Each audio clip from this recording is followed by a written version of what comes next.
участники и гости 9-х свято-антонинских образовательных чтений. Позвольте обратиться к вам с приветственным словом и преподать благословение на это доброе и светлое мероприятие.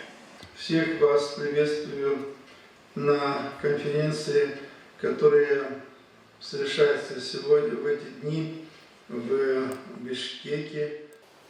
Так называемые, если кто не знает, они названы в честь архиепископа Антония Башидзе, который трудился в нашей протестантской епархии. Наши антонинские чтения, они являются региональным этапом международных 30-х рождественских образовательных чтений. Надеюсь, что нашим студентам будет что представить, что рассказать. Еще раз всем доброго здравия. Спасибо большое за приглашение. Мы были очень тронуты тем, что включены в такие мероприятия. Первым выступлением против церкви стали Декларация прав народов России от 2 ноября 1917 года и обращение ко всем трудящимся мусульманам России и Востока. В прошлом марксисты и народники. Это было церковного имущества и банковских счетов. Церковь перестала быть государственной на уровне государственного просвещения по благословению была поставленная братством цель взаимного общения.